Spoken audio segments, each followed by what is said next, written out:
Shalom sahabat terkasih, berjumpa kembali dalam podcast Bertemu Tuhan, persembahan dari Hagios Ministry. Adalah kisah bagaimana orang-orang bertemu secara pribadi dengan Tuhan. Nah, hari ini kita akan mendengar bagaimana kesaksian Pendeta Nelson Handoyo secara pribadi dengan Tuhan. Shalom Pak Nelson. Shalom Mbak Wahyu. Terima kasih sudah menyempatkan hadir Pak. Puji Tuhan, semua karena Tuhan. Pak Nelson ini dulu sebelum kenal Tuhan, boleh dibilang tadi preman. Beliau juga ateis, nggak tahu siapa Tuhan. Tapi bagaimana Tuhan menangkap beliau dan akhirnya memutuskan untuk melayani Tuhan. Simak kisahnya. Pak Nelson, gimana sih kehidupan Pak Nelson zaman dulu sebelum kenal Tuhan? Oke, puji Tuhan. Sebelumnya saya bercerita dari masa lalu dulu. Kalau dulu background saya, papa saya itu seorang ateis, nggak mengenal Tuhan, nggak percaya Tuhan. Mama saya ya dari agama Katolik, cuman sekedar Katolik KTP aja, sehingga yang nggak pernah mengarahkan ke gereja, nggak pernah ke gereja. Jadi intinya bukan dari keluarga dalam yang Tuhan lah. Lah ya, nggak mengenal agama gitu sama ya? sekali. Sehingga papa saya ya udah. Tuhannya itu ya uang itu aja. Terus ditambah juga itu yang menyebabkan karena papa saya juga orang luar pulau ya, orang dari Kupang, jadi temperamennya tinggi banget, kasar gitu kan. Yaitu jadi dari masa lalu saya membuat itu. Sekasar apa bisa digambarkan? Bapak sering kena pukul atau gimana? Sering dipukul. Memang bandel. Kayaknya begitu. Kayaknya begitu. Sehingga membuat ya kalau dulu bisa dibilang saya punya sakit hati, saya punya kepahitan gitu sama papa saya. Karena sering dipukul itu ya. Berapa bersaudara Pak? Saya 2 bersaudara. Saya punya kakak Cece, cuman dia cacat mental. Oke, jadi tinggal satu-satunya saya. Yang dimanja itu? Kalau dimanja enggak juga, ya biasa-biasalah. Baik. Punya sakit hati sama papa, kemudian nggak bisa balas kan, ini namanya papa ya, nggak mungkin balas ya. Bapak pelariannya gimana? Nah, pelariannya mulailah waktu itu belajar merokok. Dalam pikiran saya lihat orang-orang merokok ini keren-keren ya. Nah, jendel gitu orang laki merokok. Lah saya mulai belajar. Berapa? Itu sekitar saya masih SD, saya lupa persisnya. Kalau nggak salah kelas 4 atau kelas 5 SD. Kelas 4 atau kelas 5 iya, SD. mulai belajar. Bapak nggak tahu? Belum tahu. Okay. Sampai terbawa di SMP. SMP itu saya sekolah di Surabaya, rumah saya di Ngempol. Jadi setiap hari saya naik bis dari Ngempol ke Surabaya. Lah di dalam bis saya semakin lihai ngerokok. Pulang pergi saya ngerokok. Sampai di di SMP kelas 3 sudah mendekati ujian, saya minta kos di Surabaya, sekolah Surabaya. Capek kan bolak-balik. Saya kos di Surabaya lah, itu semakin menjadi-jadi. Saya kos sudah jauh dari orang tua, udah nggak takut khawatir lagi. Saya semakin ngerokok sampai akhirnya selesai di SMP, masuk di SMA. Saya kos di Surabaya juga gitu sama. Lah, tapi di SMA bukan cuma sekedar rokok akhirnya. Karena mungkin ketemu salah pergaulan atau gimana, dikenalin yang namanya mulai alkohol. Saya mulai coba-coba, saya mulai belajar alkohol itu ABC dan sebagainya, udah banyak yang cobain gitu. Sampai yang oplosan ini itu udah semua dicoba semua. Kalau tadi rokok kan Bapak lihat orang itu kan keren ya rokok. Kalau minum apa yang Bapak lihat kok jadi pengen minum itu? Sebenarnya minum itu bukan masalah keren nggak keren ya. Pada waktu itu gini, karena saya dari masa lalu orang tua saya yang temperamen, saya yang kepahitan, sehingga membuat saya depresi, saya frustasi, saya depresi, punya orang tua kayak gitu. gitu loh. Tapi nggak bisa protes. Nggak bisa protes mau gimana juga gitu loh. Ya udah, akhirnya pelarian saya tambah semakin menjadi-jadi, lepas kontrol dari orang tua karena sekolah di Surabaya, kos di Surabaya tambah menjadi-jadi. Berarti orang tua nggak tahu kelakuan bapak itu? Awalnya nggak tahu, saya di SMA pun nggak tahu. Lah, taunya itu ketika saya tawuran, karena dulu saya suka selain sudah mabuk, sudah kenal alkohol, sampai terkenal pada waktu itu belum ada sabu. Waktu itu masih ganja sama heroin di tahun-tahun saya masih SMA. Lah sudah mulai di sana, kalau udah setengah mabuk gitu kan nyalinya udah keluar gede gitu. Terus ya umur segitu kan cari jati diri gitu. Tawuran sukanya kan gitu. Sedikit-sedikit senggol sedikit udah tengkar, tawuran di jalan. Suatu hari saya ketangkep polisi, ditahan. Nah, kepala sekolah dipanggil, orang tua dipanggil. Lah dari situ mulai papa kaget saya tahu. tahu. Kena Kaget. marah nggak, Pak? Kena marah. Kaget, kena marah. Wes marah. Dan semakin marah, ya saya juga semakin nggak bisa terima gitu loh. Jadi gitu. Yang seharusnya saya berharap dirangkul dengan kasih sayang, tapi enggak, malah saya marah ya habis-habisan. Itu membuat saya malah tambah nggak terima gitu. Tambah marah ya? Iya. Nah, sampai di situ ya udah semakin menjadi-jadi semakin gila. Sehingga ya bisa dibilang papa saya cuman waktu itu marah tapi ya nebus saya. Dikeluarin, sehingga saya berbuat terus, sering-sering berbuat lagi. Ditebus lagi, dimarahi juga, tapi ditebus juga gitu. Saya sampai jadi berulang kali karena tawuran, karena bawa sajam, sehingga balik kena polisinya di sana sekitar kayak kenakalan remaja di sana. Tuh geng motor, waktu itu saya juga terlibat geng motor juga kan. Tuh. Tempat nongkrongnya geng motor saya itu yang sama Bu Risma dibubarin tuh. Tempatnya pelacuran. Ya udah mainnya di sana. Dugemnya di sana dan sebagainya. Terus belum lagi nanti kadang diajak temen dugemnya ke mana ini, ke night club, ke diskotik kayak gitu-gitulah. Jadi udah hal yang dunia saya udah kayak begitu. Itu duitnya dari mana? Nah, duitnya dari mana? Seringkali uang sekolah yang saya pakai. Kalau nggak gitu, ya jualan miras kayak begitu. Hal-hal kayak begitu.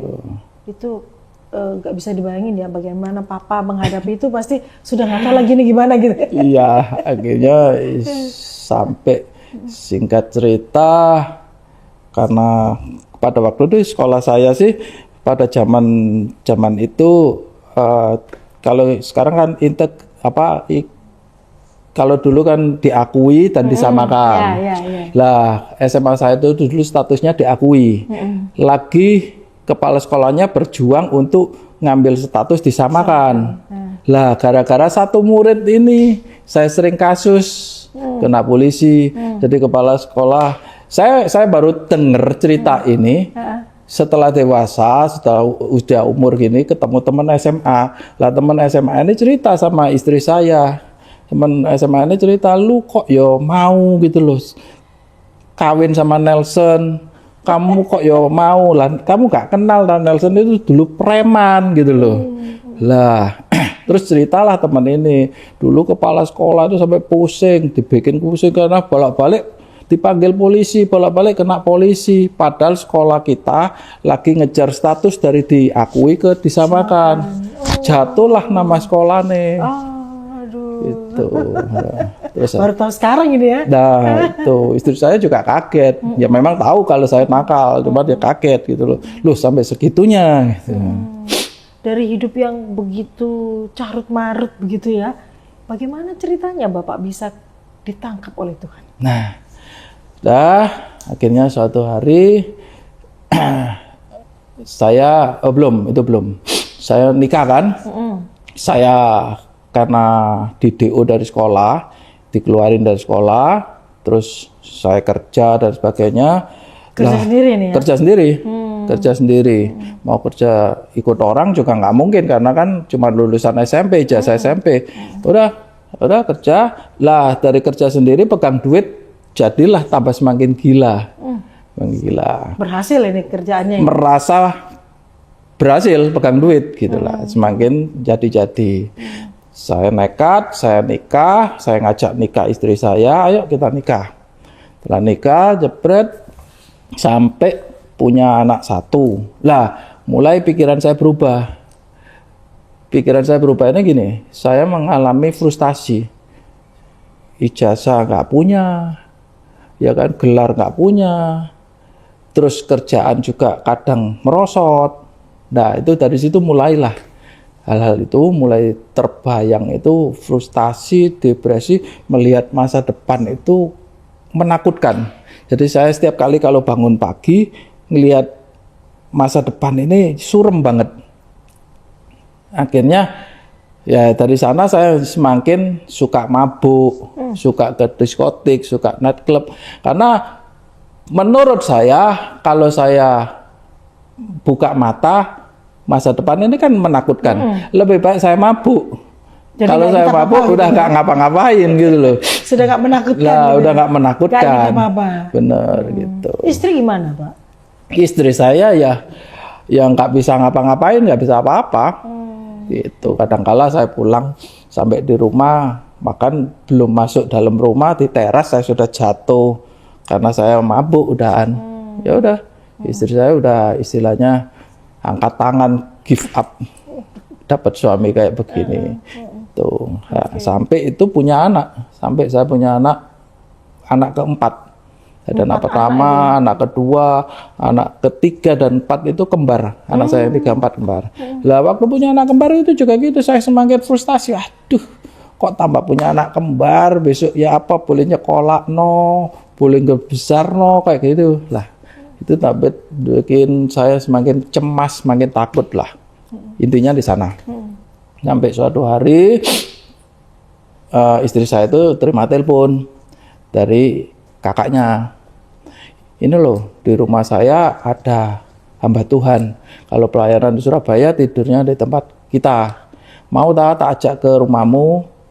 Ngapain? Ya, doano bojomu katanya. Itu.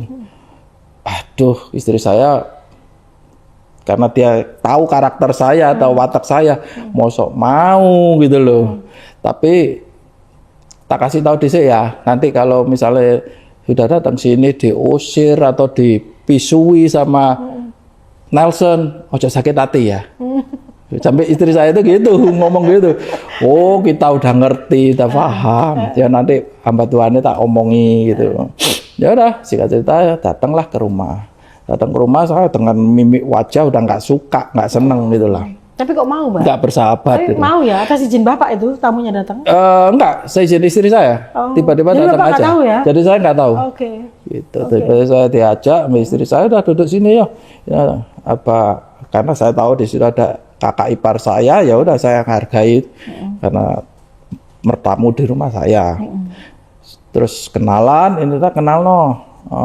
Hamba Tuhan dari ini, oke selesai. Saya udah pasang muka, udah nggak Cetak gitu. bersahabat lah, gitu. Terus mulailah dia nginjilin, tapi saya nggak respon, saya nggak suka lah banget gitu. Ya mungkin dia kerasa ya saya diajak ngomong apa kok jutek kan gitu kan. Lah akhirnya dipotong lah pembicaraan kita. Udah gini aja, ayo kita doa aja. Mau kan? Saya dipanggil ko, mau kan ko? Didoano? Ya sembarang, bilang gitu. Oke. Setelah itu saya didoano, pegang kepala saya awalnya waktu didoano rada nolak gitulah. Ini orang ngapain gitulah. Ngapain? Udah saya dipegang, didoain. Yang tadinya saya jutek, saya nggak suka dan sebagainya, tiba-tiba saya mulai dari situ mulai bahasa Jawane Surabayane brebes mili. Nah, gitu. Seorang Nelson. Nah, ketika berbes mili lama-lama nggak berbes mili lagi, udah nangis sampai ingusen segala. Istri saya di sebelah saya kaget. Bapak nggak pernah nangis? Nggak pernah nangis. Nggak pernah nangis. Istri saya di sebelah saya kaget, loh. Seorang Nelson, bojoku kok bisa nangis kan gitu. Kaget istri saya. Seumur-umur kenal mulai dari pacaran sampai menikah sampai punya anak 4. Baru kali ini bojoku bisa nangis kan gitu. Apa yang Bapak rasakan waktu itu? Nah itu, pada waktu itu gini, hati saya yang keras, hati saya yang penuh dengan kebencian dengan papa saya, hati saya yang penuh dengan frustasi, depresi, mungkin karena waktu itu ada kuasa gelap yang ngikat saya dan sebagainya. Saya nggak tahu juga, nggak mengenal kayak begitu. Gitu. Cuman satu hal, ya memang saya punya kecemasan dalam hidup, saya punya ketakutan, saya punya kekhawatiran, kayak gitu-gitulah. Nah, tiba-tiba hati saya pada waktu itu rasanya hancur. Ketika didoakan itu? Ketika didoakan, hancur gitu. Saya langsung butuh sesuatu, ada yang bisa memegang kendali hidup saya, kayak hati saya gitu. Nah itu saya rasakan ada sesuatu gitu. Nah waktu itu saya belum mengenal, kan nggak kenal Tuhan dan sebagainya, nggak tahu. Gitu. Itu yang Bapak rasakan. Nah itu tiba-tiba berubah hati saya, dingin, enak gitu. Tiba-tiba ada damai sejahtera, ada ketenangan. Yang tadinya cemas, khawatir, itu tiba-tiba saya ada ketenangan, ada enjoy kayak gitu. Tiba-tiba aja berubah. Wow. Nah. Keren ya? Ya. Tiba-tiba ya, dari sekian puluh tahun itu ya? Betul. Yang tidak pernah saya rasakan, tiba-tiba saya rasakan pada waktu itu. Lah, saya nangis, jadi-jadinya nangis sampai ingus semua keluar. Terus singkat cerita, si pendetanya ini, nyalamin saya, pamit pulang. Udah, saya berusaha ngelap muka saya, mereka pulang. Lah, mulai dari situ saya mulai tenger-tenger, bahasa Surabayane tenger-tenger. Termenung ya? Termenung gitu kan, bingung gitu. Loh, saya kok jadi begini gitu loh. Tapi saya jadi begininya juga bukan bengong, diem gitu aja. Tiba-tiba saya berubah, yang dulunya kalau diajak istri itu, ayo ke gereja. Saya selalu nolak. Ayo ke gereja, anak-anak lu kangen ke gereja sama papanya, anak-anak lu kangen, ayo papane bisa beribadah bareng-bareng. Enggak, wis ke gereja dewek, doano papa buat kerjaannya papa lancar kayak gitu. Nah itu tiba-tiba saya berubah, saya ngomong sama istri saya, ayo kita ke gereja. Nah saya ngajak ke gereja, dan lebih mengherankan lagi, dan ini memang saksi hidupnya dari istri saya sendiri, tahu saya sendiri, yang tiba-tiba saya ambil Alkitab, saya jadi rajin baca Alkitab. Wow. Tuh, saya rajin baca Alkitab, saya belajar banyak hal. Ya, Pak? Tiba-tiba gitu aja. Saya banyak belajar baca Alkitab, saya suka baca Alkitab kayak gitu. Terus saya ajak ke gereja, bahkan kalau dengar ada hamba Tuhan di tempat ini, ada ada persekutuan doa gitu. Jadi saya rindu banget, saya datang. Saya simak banget khotbahnya, sehingga membuat saya pulang itu penuh dengan sukacita, penuh dengan damai sejahtera. Itu jadi perbedaannya yang tak rasakan di sana. Itu. Wow, luar biasa ya. Dalam waktu yang singkat loh ya, bisa berubah gitu ya. Tuhan itu luar biasa Pak ya. Hitungannya kira-kira begitu. Luar biasa. Sampai saya kalau baca Alkitab itu, kalau zaman dulu ada buku itu kan, buku Alkitab, saya stabilo, saya garis merah, saya stabilo. Tuh. Bahkan saya masih ingat sendiri ada satu ayat pertama kali yang saya baca. Apa itu Pak? Saya lupa letaknya di Yeremia kalau nggak salah. Waktu itu jadi seperti kayak seakan-akan Tuhan ngomong sama saya. Aku akan menaruh hati yang baru. Aku akan mengambil hatimu yang lama dan memberi hati yang baru dan roh yang baru dan hati yang taat dengan Tuhan, dengan firman Tuhan. Dengan roh ini yang baru, membuat saya mencari Tuhan terus. Saya lupa itu ayatnya bunyinya kurang lebih kayak gitu. Seperti itu ya. Lah itu dari situ itu kayak seperti rema gitu Pak. Nah, itu saya garis bawahi. Bahkan saya ingat sendiri, saya tulis tangan di kertas, saya tulis di tangan. Tulisan itu waktu itu kan ada bolpen yang warna-warni emas, silver. Itu saya tulis itu, saya tulis dengan tulisan yang bagus. Terus lalu saya laminating. Saya taruh di lemari. Saya taruh di lemari. Jadi masih itu pertama kali. Waktu bangun rumahnya dirobohkan, hilang. Gitu. Tapi saya ingat banget itu ayatnya pertama kali. Jadi di hati saya yang lama dijauhkan sama Tuhan, diberi hati yang baru. Lah itu. Setelah itu proses kan mengikut Tuhan kan pasti nggak mulus ya. Betul. Ada tantangan pasti. Betul. Bagaimana Bapak bisa bertahan sampai hari ini bahkan mendedikasikan hidupnya kepada Tuhan? Sampai hari ini. Iya. Kalau ngomong tantangan selalu pasti ada tantangan. Cuman saya anggap tantangan ini bukan problem tekanan yang saya lagi. Kalau zaman dulu itu sebuah problem, masalah yang membuat saya semakin frustasi, semakin depresi. Tapi enggak, kalau yang hari-hari ini justru beda. Ini tantangan ini membuat saya gini, saya punya satu keyakinan, hidup saya selalu disertai oleh Tuhan. Karena ada ayat berkata gini, cari dahulu kerajaan Allah dan kebenarannya, maka semua akan ditambahkan. Lah, ketika saya belajar banyak firman Tuhan, saya belajar banyak, saya pendalaman Alkitab, bahkan saya sekolah di teologi dan sebagainya. Terus saya mulai terjun dalam dunia pelayanan. Nah, sehingga saya punya satu keyakinan bahwa saya punya kepercayaan ini bukan yang salah. Saya punya Tuhan yang benar. Sehingga buktinya saya bisa berubah total hidup saya. Gitu. Nah, dari situ saya punya sebuah keyakinan, punya iman kalau ada Allah yang selalu menyertai saya, walaupun banyak masalah, tetap masalah itu selalu ada dalam hidup. Selama kita hidup ya pasti ada. Saya punya usaha, saya punya bisnis, kadang pasang surut dan sebagainya, kadang barang kosong dan sebagainya. Tapi caranya udah beda, bukan kalau dulu dengan frustasi, dengan stres, dengan larinya ke rokok, larinya ke minum, enggak. Sekarang lipat kaki, bawa dalam doa. Setiap pagi mesbah doa, saya bawa dalam doa, saya menyembah Tuhan. Lah sepanjang hari perjalanan hidup, walaupun ada masalah di kerjaan dan sebagainya, tetap tenang, dihadapin tetap tenang. Sampai satu kesaksian pernah, satu cerita, barang ini kosong, udah berbulan-bulan kosong, barang di pekerjaannya Bapak di pekerjaan saya. Sehingga secara manusia mungkin saya bisa bilang, wah ini kalau kosong terus saya nggak bisa kerja, terus saya mau makan apa? Kan gitu, saya mau makan apa? Lah kalau dulu kan bikin udah kayak gitu, udah frustasi, udah ngerokok, minum, dan sebagainya.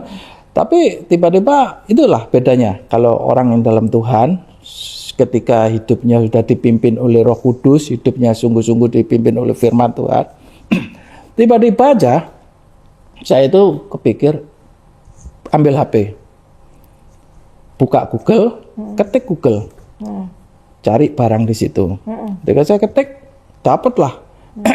Tapi ada saya kontak, email dan sebagainya, katanya pabriknya di Cina. Waduh, nggak mungkin ini. Dan lagi harus ngambilnya jumlah banyak. Kalau nggak gitu di Tangerang, di Jakarta. Waduh, ini juga kosnya juga terlalu tinggi dan sebagainya. Terus tiba-tiba ada satu di Google itu mencantumkan nomor telepon kantor, itu saya tiba-tiba kok kepingin ini tak telepon. Nah, ketika saya telepon, nggak taunya di Surabaya. Barang itu pabriknya di Surabaya, bahkan pabrik. Jadi sebelumnya saya ambil di distributor selama sekian puluh tahun, bahkan itu sebelum saya yang kerja, papa saya kan sebagai generasi penerus di usaha saya. Nah, itu udah puluhan tahun di distributor ini karena kosong. Saya bolak-balik telepon kosong, terus akhirnya ya itu tiba-tiba aja saya telepon, ini pabrik langsung. Nah, ketika saya telepon, saya ngerti kalau ngambil di pabrik itu harus kena minimal order. Minimal order itu harus 1.000 lonjor kayak gitu. Waduh, duitnya juga gede. Dan lagi kondisi pada waktu itu juga pasaran lagi menurun, ya kan. Nah, ketika saya telepon, saya telepon. Karena hati kecil saya percaya itu Roh Kudus. Telepon aja. Oke, saya telepon. Singkat cerita, nggak taunya yang terima telepon ini sepupunya istri saya, kerja di situ. Lah, karena kok seperti kebetulan Pak lah ya? makanya itu Ya? dahsyatnya Tuhan itu di situ. Lah karena dia masih family, udah manggil saya Koko. Wis gampang kok, nanti tak aturno. Mestine gak oleh kok. Perusahaan gak boleh. Gitu. Nanti gampang tak aturno. Jadi pengambilannya nggak perlu banyak. Gitu. Ya udah, puji Tuhan. Sampai hari ini. Sampai hari ini Tuhan pelihara. Wow. Jadi udah bukan distributor, langsung pabrik. Langsung pabrik. Dan diatur. Iya. Itu kalau bukan Tuhan nggak mungkin ya. Ya, semua karena Tuhan. Itu cuma salah satu cerita. Ada banyak ini. Belum banyak. Yang Bisa lainnya banyak. 7 hari 7 malam ini nggak selesai Pak ya. Tapi yang jelas satu hal, Tuhan itu, kadang firman Tuhan bilang gini, aku sekarang tahu bahwa Allah turut bekerja dalam segala hal untuk mendatangkan kebaikan bagi orang-orang yang mengasihi akan Dia. Nah, jangan lupa dulu, kita harus mengasihi Tuhan dulu, mengasihi Allah. Sehingga ketika kita mengasihi Allah, Allah selalu turut bekerja. Jadi walaupun ada tantangan demi tantangan, hambatan dan sebagainya, tapi ada Allah yang turut bekerja. Selalu ada jalan keluar. Nggak mungkin buntu gitu, udah nggak. Oke. Pak Nelson, dari kisah hidup Bapak, dari pertolongan-pertolongan Tuhan, Bapak mau sampaikan apa kepada sahabat terkasih? Ya, satu hal yang ingin saya sampaikan. Ada ayat bilang gini, dahulu aku muda, sekarang aku tua, kata di bawah Mazmur. Tapi buat saya pribadi belum tua banget sih. Masih muda. Dahulu aku muda, sekarang aku tua.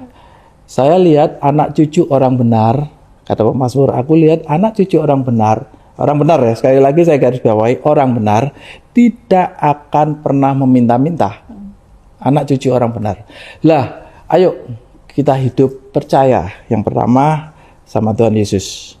Dia memang benar-benar Allah, dia benar-benar Tuhan.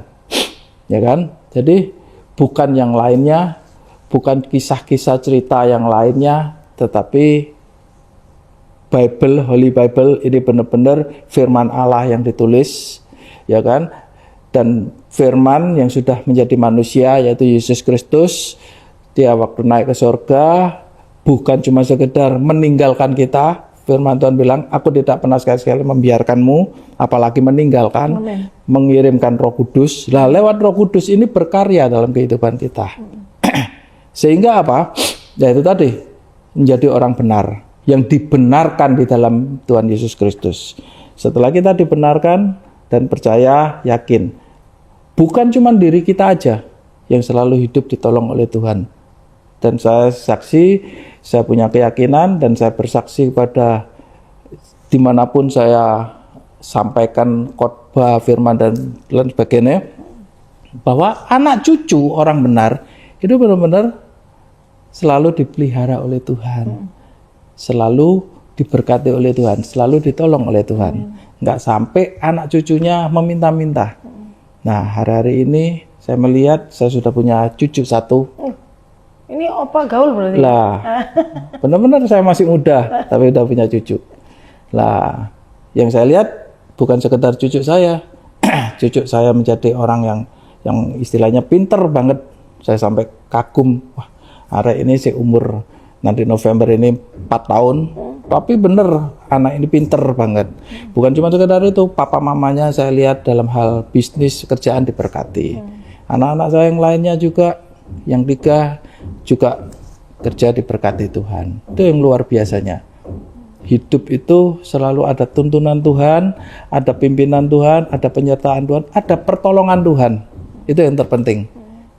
Itu yang terpenting. Jadi sehingga kita hidup udah nggak lagi berdiri dengan kekuatan sendiri, sehingga kalau kekuatan sendiri membuat kita stres, depresi, khawatir, cemas, ngadepin ya mungkin ada kondisi situasi yang nggak karu-karuan, apalagi semenjak selesai pandemi kan gitu. Segala usaha semua udah tiarap semua, tapi anak cucu orang benar pasti selalu dipelihara oleh Tuhan, diberkati oleh Tuhan. Amin.